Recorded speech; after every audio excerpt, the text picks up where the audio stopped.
Hey there, Mama, and welcome back to the Moms Overcoming Overwhelm podcast, episode 13. I'm Emily McDermott, and I am here beside you on this journey as we work together to declutter your home, head, and heart. I hope you enjoyed last week's conversation with Sarah from Simple Intentional. As I mentioned before, I'm planning to do interviews once a month so you can learn from other moms who have overcome overwhelm in their own lives. This is coming out on December 1st, which means that Christmas is coming soon. And with Christmas comes family and joy and celebration and stuff. A lot of stuff.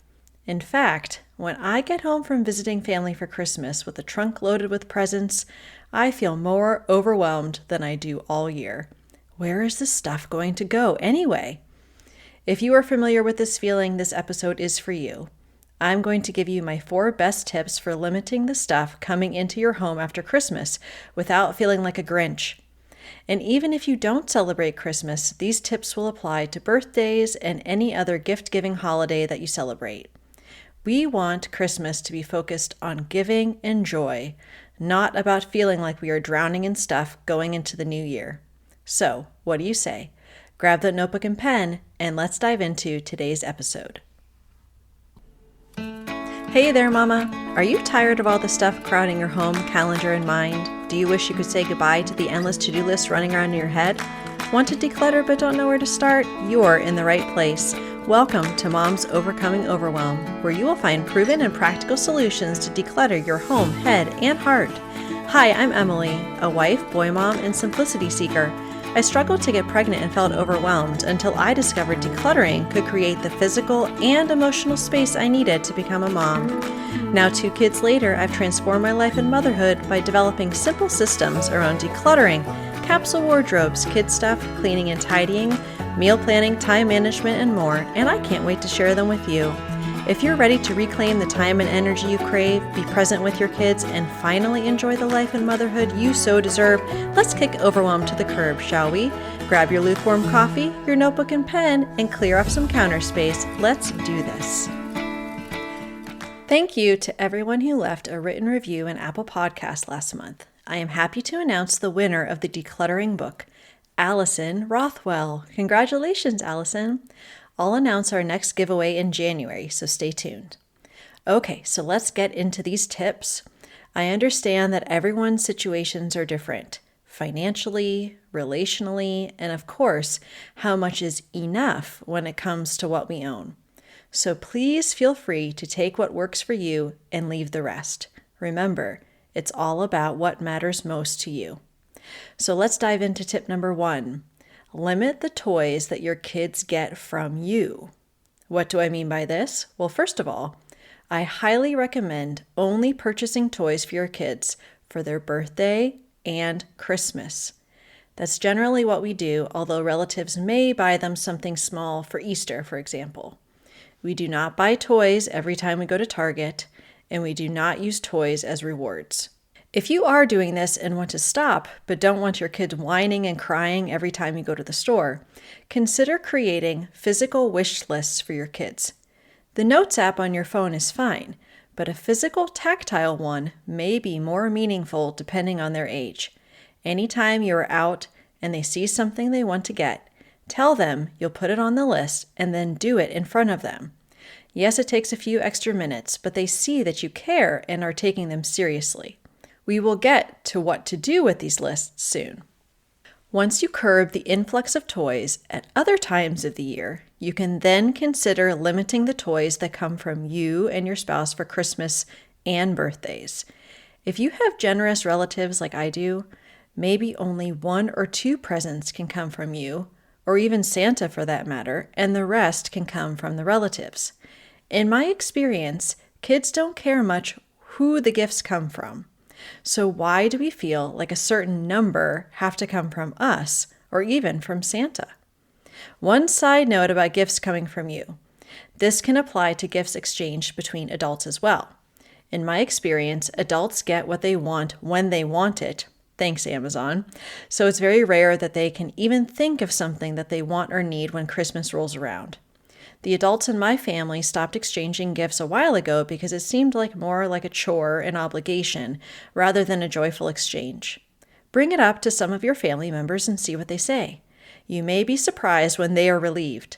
Or if you're not willing to give up gift exchanges quite yet, do a white elephant exchange or just do an experience like going to the movies or a nice meal all together.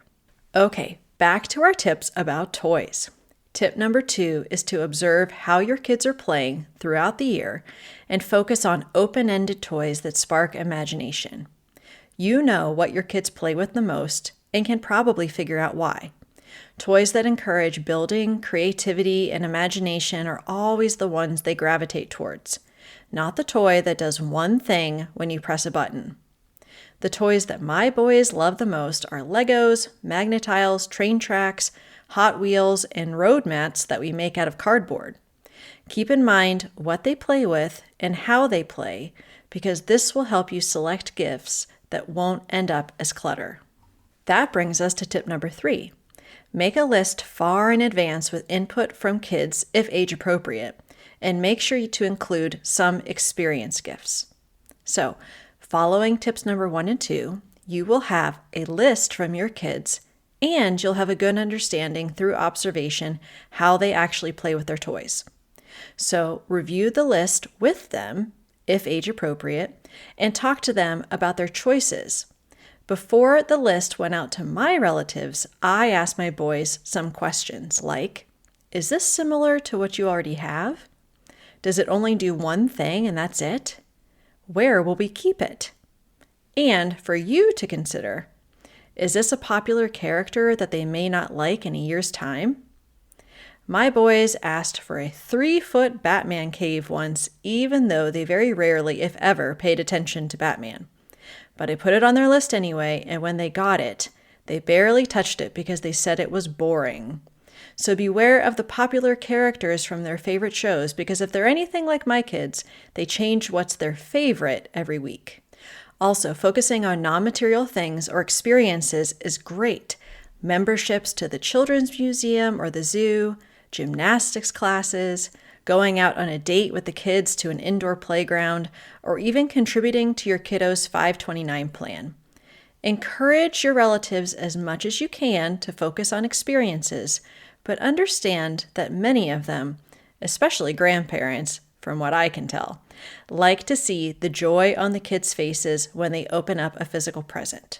Because of this, you may want to have the relatives buying more of the physical stuff and the toys, and you can do more of the experiences. Once you have the list finalized, send it to your relatives as far in advance as possible.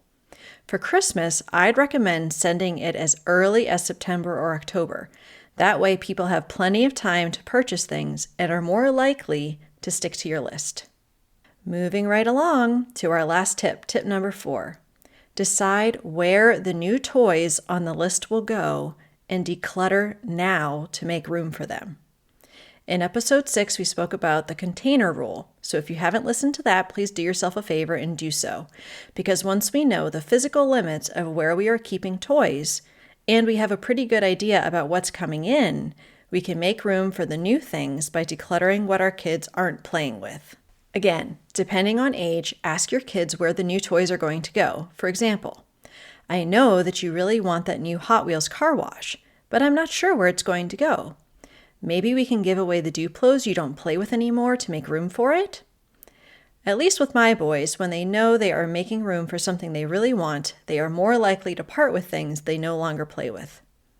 Also, this is a perfect time to donate, especially to your local Buy Nothing group, or to sell on Facebook Marketplace, because not only are people looking for Christmas gifts, but many people are hosting for the holidays and would like some toys for the visiting kids to play with.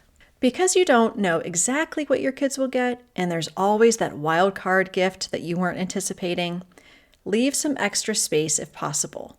Making room now will help you not feel overwhelmed by everything coming in when Christmas is over.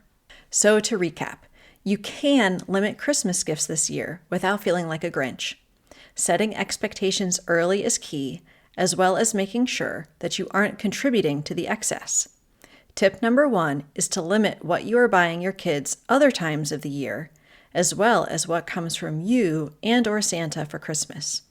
Tip number 2, observe how your kids play so the toys you do pick spark imagination and creativity. Tip number 3, after you've created a list with your kids, if age appropriate, and have made sure that the things on the list make sense given what they already have and what they actually play with, share the list, including experience gifts with your family as soon as possible. And tip number 4, use the container rule to declutter toys now before the new ones come in. I hope this helps you feel more joyful and less stressed about the holiday season. Remember, you can always find additional support in my decluttering Facebook group. Just go to tinyurl.com/Moms Overcoming Overwhelm. Next week, we'll be talking about how to deal with family guilt and pressure to hold on to things we don't want or need. I'll see you next week. Bye for now. If you like today's podcast, here's what you can do. Just take 30 seconds to leave me a review. I know you're a busy mama. You're overwhelmed, in fact, but 30 seconds of your day makes such an impact. I'll be blessed by your words. They'll definitely make my day. And who knows, you might be entered for this month's giveaway. In Apple Podcasts, scroll down to write a review. Thanks so much for your time. I'm so grateful for you.